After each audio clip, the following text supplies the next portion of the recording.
pois, o Antigo Testamento deu ao Novo o seu lugar. Que seja a fé o nosso argumento, se o sentido nos faltar. Isso é coisa profunda demais. Tem mais de 500 anos dessa oração, é uma coisa profundíssima, né? Nessa vontade é que temos sido santificados, mediante a oferta do corpo de Jesus. Quer dizer, é nessa vontade de Deus, nessa vontade de Cristo que nós fomos santificados, não na nossa vontade. Em Cristo Jesus, uma vez por todas, já fomos. Então, irmãos, essa fé não pode sair de nós. Depois no capítulo 11 vai falar sobre a fé. Essa fé não pode sair de nós de jeito nenhum. Fomos perdoados uma vez por todas.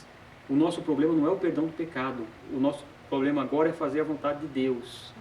É a santificação que vai dia a dia. O pecado já foi perdoado, né? Agora nós seguimos fazendo a vontade de Deus. Ora, todo sacerdote se apresenta dia após dia a exercer o serviço sagrado e a oferecer muitas vezes o mesmo sacrifício, que nunca jamais pode remover pecados. Ou seja, era de manhã e de tarde no sacrifício, todo dia. Jesus, porém, tendo oferecido para sempre um único sacrifício pelos pecados, assentou-se à destra de Deus, aguardando daí em diante até que os seus inimigos sejam postos por estrado dos seus pés. Porque com uma única oferta aperfeiçoou para sempre quantos estão sendo santificados. Então, com uma única oferta do sangue de Cristo, ele aperfeiçoou nós que estamos sendo santificados. Ou seja, nós fomos aperfeiçoados para ser santificados. Como nós fomos aperfeiçoados? O nosso contato com Deus, que era deficiente, agora se aperfeiçoou. Por isso que diz, nós somos aperfeiçoados no contato com Deus. O ser humano não tinha essa direção com Deus direta, né? O véu estava ali. Abriu o véu, fomos aperfeiçoados para ter o contato de Deus e assim vamos sendo santificados dia a dia por Deus. E disto nos dá testemunho também o Espírito Santo, porquanto após ter dito: esta é a aliança que farei com eles, depois daqueles dias, diz o Senhor. Jeremias, porém no seu coração as minhas leis, e sobre a sua mente as inscreverei. Acrescenta, também de nenhum modo me lembrarei dos seus pecados e das suas iniquidades para sempre. Veja que Deus está falando, de nenhum modo eu vou me lembrar dos seus pecados e das suas iniquidades para sempre. Ora, onde há remissão destes, já não há oferta pelo pecado mais. Não tem mais oferta pelo pecado, já teve a remissão nossa. Deus não se lembra mais dos nossos pecados. Por quê? Porque o Cristo pagou. E é o tal negócio, você chega lá para pagar uma dívida, se já foi paga, o camarada olha, não, sua dívida está paga. Não, mas eu devo, mas já está pago, alguém já pagou, não vou receber de você de novo. Não é? Assim foi o que Cristo fez por nós. Então o sacrifício é muito maior do que nós pensamos. Aí é a nossa gratidão. A questão da fé, de que nosso problema não é a salvação, é como agradar a Deus, como fazer, né? Seguir a Deus, né? Como fazer isso. Estava vindo agora ali, estava fazendo um comparativo a respeito do corpo espiritual e do corpo carnal, da nossa carne. Nossa carne. Eu sempre dou esse exemplo, que é um exemplo bastante claro. Por exemplo, a academia. Academia é uma coisa que se você quiser ir bem fisicamente na academia, você tem que ter constância. E a partir do momento que você adquirir uma consistência física boa, o que você tem que fazer? Você tem que manter, porque senão você vai perder. Você regride o que você conseguiu. Tá? E toda vez que a pessoa faz exercício muito tempo, ele volta, quando ele vai voltar novamente a fazer, se ele deixou de fazer, ele vai ter que se esforçar muito mais. O corpo espiritual seria diferente? Nossa caminhada é essa, crescendo até atingir a estatura de Cristo, varão perfeito, não é? Então essa é a nossa constância, né? E você ir aprendendo, e aprendendo, e aprendendo, né? Então essa constância nossa é para isso que nós lutamos. A salvação Cristo já resolveu para nós, somos salvos. A questão não é essa, né? A questão não é essa. Não é? A questão é a salvação, é a santificação, é o crescimento, é a estatura espiritual que vamos receber de Cristo. Né? Aqui mais para frente ele vai dizer algo terrível sobre isso, olha só, versículo 19. Tendo, pois, irmãos, intrepidez para entrar no Santo dos Santos pelo sangue de Jesus, pelo novo e vivo caminho que ele nos consagrou pelo véu, isto é, pela sua carne, e tendo grande sacerdote sobre a casa de Deus, aproximemo-nos com sincero coração, em plena certeza de fé, tendo o coração purificado de má consciência e lavado o corpo com água pura. Guardemos firme o quê? A confissão da esperança sem vacilar. Pois quem fez a promessa é fiel. Não fui eu que escolhi. Jesus fala, não foi você que me escolheu, foi eu que escolhi. Então quem fez a promessa é fiel. Entremos no Santo do Santo. Por que ele fala entremos no Santo do Santo? Através do sangue de Cristo. Né? Porque, o que diz lá o apóstolo Paulo? Ou o apóstolo Paulo? O que diz o apóstolo João no Apocalipse? Né? Com o seu sangue comprastes homens de todas as tribos, línguas e nações, e fez deles para Deus o quê? Reis e sacerdotes. Então é o sacerdócio universal do homem, de cada ser humano, de entrar diante de Deus com sangue alheio, com o nosso sangue, não com o sangue de Cristo, que já entrou por nós. Esse é o acesso que nós temos direto a Deus hoje, de falar com Ele, como Pai. Né? O próprio Cristo, quando ensina a oração, ele fala o quê? Como é que nós devemos orar? Pai nosso que está no céu. Pai nosso. Né? Que coisa interessante, né? Consideremos-nos também uns aos outros, para nos estimularmos no amor e as boas obras.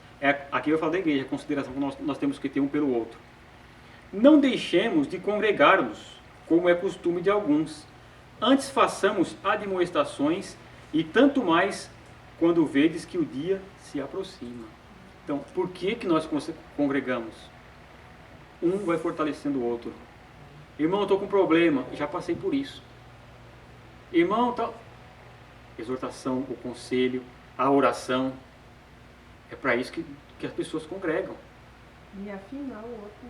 Um afinar o outro. Assim como o ferro com o ferro se afina, assim o ser humano com o outro. Né? Não gosto daquele irmão. Oh, não tem problema, aquele irmão é Cristo. Cristo está nele. Ele está ali, é irmão chato, que é para justamente afinar nós. Para nos dar paciência, para nos dar amor. Porque amar uma pessoa boa é muito bom. É fácil amar uma pessoa que é gente boa. O amor, o que é? Tudo suporta. Suportar um irmão chato é ruim demais, mas é aí que se manifesta o amor. Pirracento, então? Nossa, Deus, pirracento. Fofoqueiro, então. Oh, meu Deus do céu, rapaz. Tem coisa que não dá, não. Ele contar no seu ouvido, você fica escutando e fala, é, Jesus. Né? Me dá paciência. Não é? Mas é assim, né? Versículo 26. Porque se vivermos... Ó, agora vem. Lembra o capítulo 6 quando nós lemos? Isso aqui tem uma referência lá. De novo ele repete, ó. Porque se vivemos deliberadamente em pecado, depois de termos recebido o pleno conhecimento da verdade, já não resta sacrifício pelos pecados. Lembra no versículo 6, depois que você conheceu o dom, tal. E nós vimos lá no capítulo 6 que a palavra não era apostasia. É parapesontas, que é cair, pecar. Apostasia é apostatar-se da fé. Esse são aqueles que João fala, saíram do nosso meio porque não eram do nosso. Isso. Ok? Então não estava falando da pessoa perder a sua salvação, está falando dos apóstatas que saem porque não são dos nossos.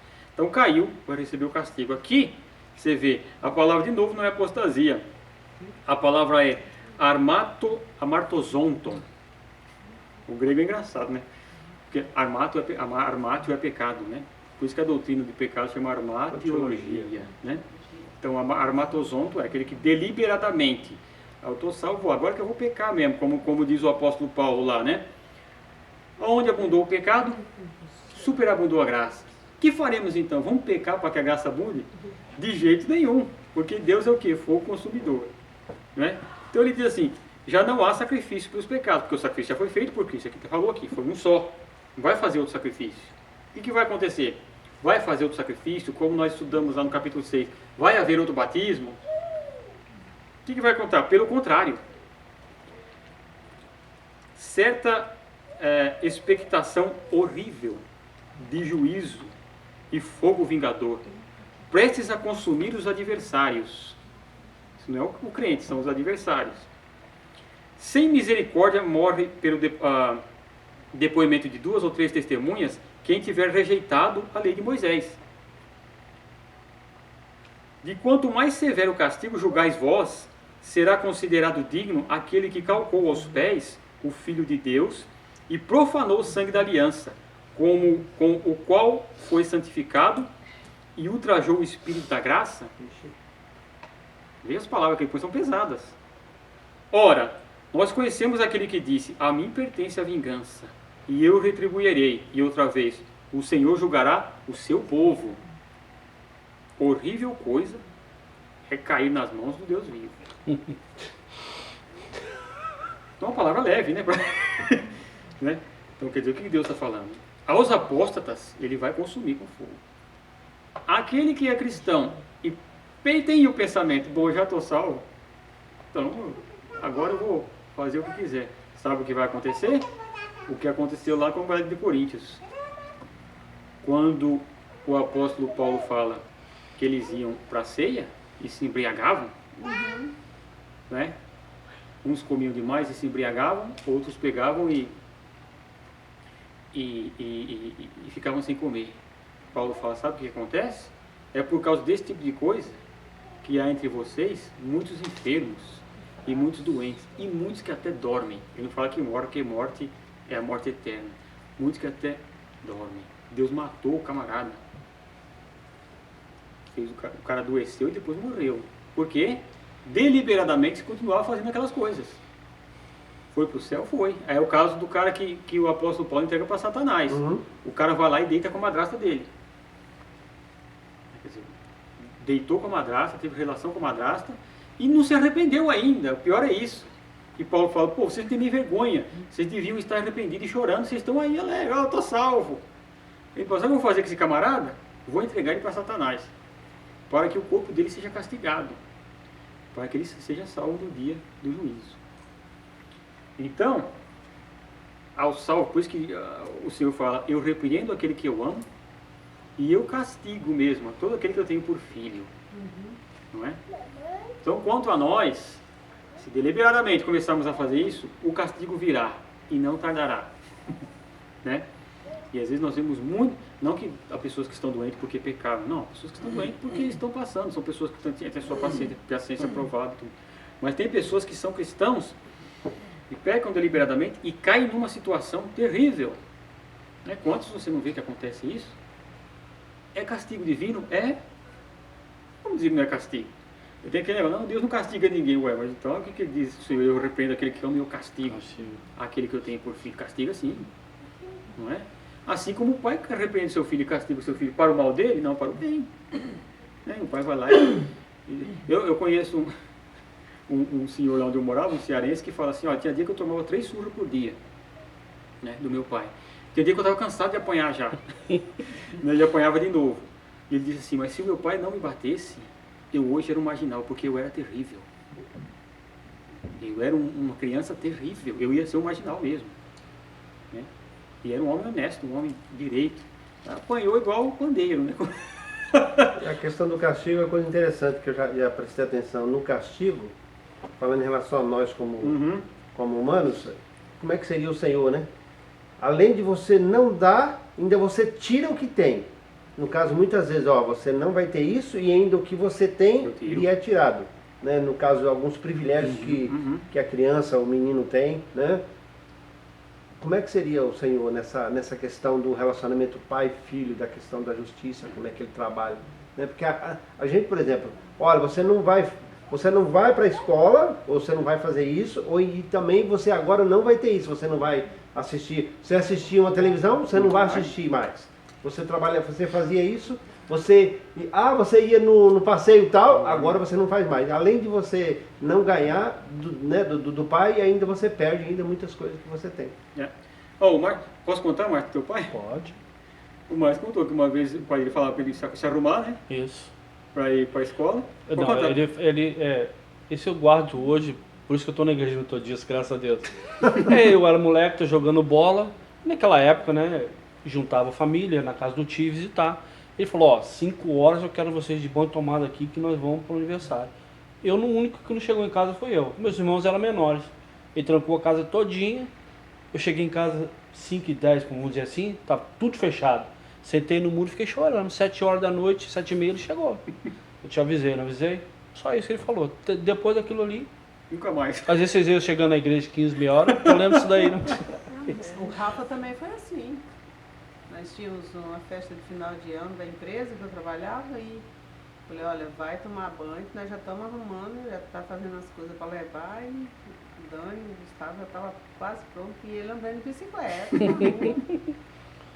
rua. Quando nós estamos entrando no carro, não, espera aí que eu também vou. Eu falei, não, você não vai não, você vai ficar.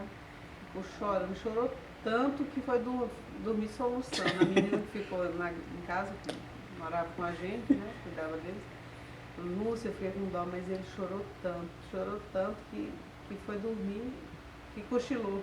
Eu falei, eu não aproveitei a festa, mas eu tinha que cumprir o que eu Tem que disse. corrigir. Senão, Quer dizer, se os nossos pais aqui terrestres nos repreendem, quanto mais o Pai do Céu, que é para a salvação da alma. não. Né? Ele vai corrigir mesmo. E Deus não tem problema, ele sabe o final da história. Não é? Então, versículo 32. Lembrai-vos, porém, dos dias anteriores, em que depois de iluminados, sustentastes grande luta e sofrimento. Você está falando para o povo hebreu que estava lá. Ora expostos como um espetáculo, tanto de opróbrio quanto de tribulações.